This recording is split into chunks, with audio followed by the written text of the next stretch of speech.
اللہ اور اللہ کے رسول کی مانیں گے تو کامیاب ہو جائیں گے۔ ہم بھی ناچتے تھے، گاتے تھے، غفلت اور جہالت میں ڈوبے ہوئے لوگ تھے، مگر میرے رب نے کہاں گندگی کے ڈھیر سے اٹھایا، کہاں نبیوں والے کام میں بٹھا دیا اور آج لا کے آپ لوگوں کے سامنے کھڑا کر دیا۔ میرے رب نے اپنا وعدہ سچا کر دیا۔ اے لوگوں، ہدایت ہمارے پاس ہے، ہم جس کو چاہتے ہیں دیتے ہیں، جس کو چاہتے ہیں گمراہ کر دیتے ہیں۔ اے لوگوں، عزت کے خزانے ہمارے پاس ہیں، ہم جس کو چاہتے ہیں ذلت کے نقشوں میں عزت پہنچا دیتے ہیں اور جس کو چاہتے ہیں عزت کے نقشوں میں ذلیل کر دیتے ہیں۔ وہی ہے وَتُعِزُّ مَن تَشَاءُ وَتُذِلُّ مَن تَشَاءُ، اس کے علاوہ کوئی عزت دینے والا نہیں، اس کے علاوہ کوئی ذلیل کرنے والا نہیں۔ کیسے کیسے لوگ آ کے سمجھا رہے ہیں، ابھی بھی نہیں سمجھیں گے تو پھر کب سمجھیں گے؟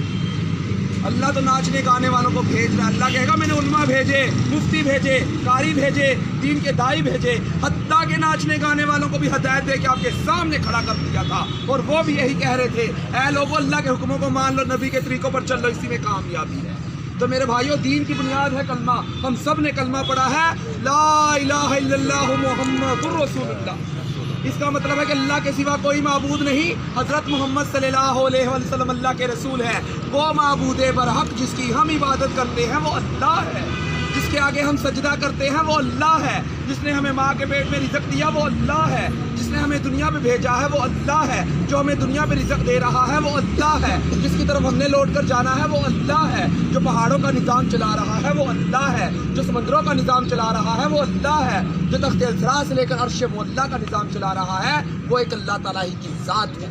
اس کے علاوہ کوئی دوسری ذات نہیں ہے، وہ وحدہ لا شریک ہے، اس کا کوئی شریک نہیں ہے، نہ اس کا کوئی ہمسر ہے، نہ کوئی ثانی ہے، نہ کوئی ساتھی ہے، نہ وہ کھاتا ہے، نہ پیتا ہے، نہ سوتا ہے، نہ اس کی کسی سے رشتہ داری ہے۔ وہ بے نیاز ذات ہے، وہ بے نیاز ذات ہے، وہ صمد ہے، وہ بے نیاز ہے، وہ خالق ہے، وہ سب کو پیدا کرنے والا ہے، وہ رازق ہے، وہ سب کو رزق دینے والا ہے، وہ سمیع ہے، وہ سب کی سننے والا ہے، وہ بصیر ہے، وہ سب کو دیکھنے والا ہے، وہ علیم ہے، وہ سب کچھ جاننے والا ہے، وہ الباری و مصور ہے، وہی جان ڈالنے والا اور صورتیں بنانے والا ہے، وہ الحی ہے، ہمیشہ ہمیشہ زندہ رہنے والا ہے، وہ القیوم ہے، سب کو قائم کرنے اور سنبھالنے والا ہے، وہ وہاب ہے، سب کو عطا کرنے والا ہے، وہ قہار ہے، سب کو اپنے قابو میں رکھنے والا ہے، وہ جبار ہے، زبردست ہے، وہ المومن ہے، امن اور ایمان دینے والا ہے، وہ رحیم ہے، بے حد رحم کرنے والا ہے، وہ رحمان ہے، بڑا مہربان ہے۔ وہ کون ہے؟ وہ اللہ ہے جو ہم پر مہربان ہو گیا، جس نے ہمیں انسان پیدا کیا،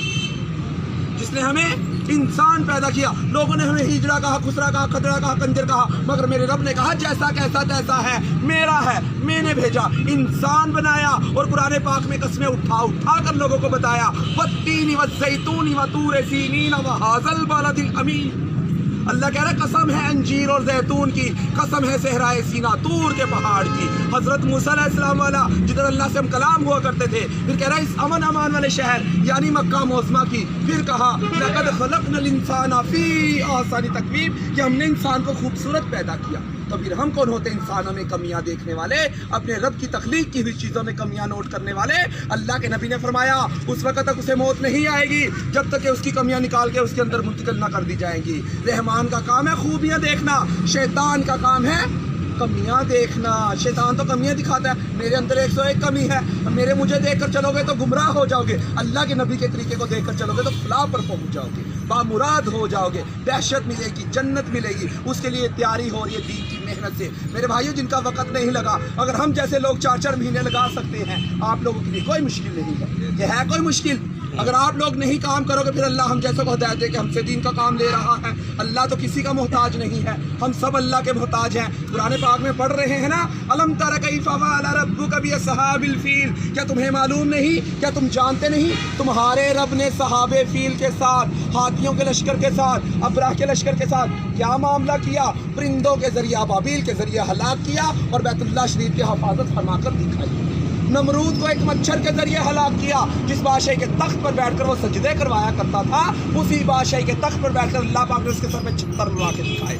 حضرت ہود علیہ السلام کی قوم عاد جو کہتی تھی میں بڑی طاقتور قوم ہوں، حضرت ہود علیہ السلام نے کہا اے قوم یہ جو تمہیں طاقت دی ہے اللہ نے دی ہے، اصل طاقت تو اللہ کی ہے، اللہ کو مانو، کیوں غرور کرتے ہو، کیوں تکبر کرتے ہو، کیوں گھمنڈ میں ہو؟ مگر ان قوم والوں نے نہ مانا، اللہ نے ایک ہوا چلائی، پٹک پٹک کے مارا، ایسے پڑے تھے جیسے کھجور کے تن کے بکھرے پڑے۔ تو میرے بھائیوں اب کسی نبی نے نہیں آنا، چاروں طرف دینی کی آگ لگی ہوئی،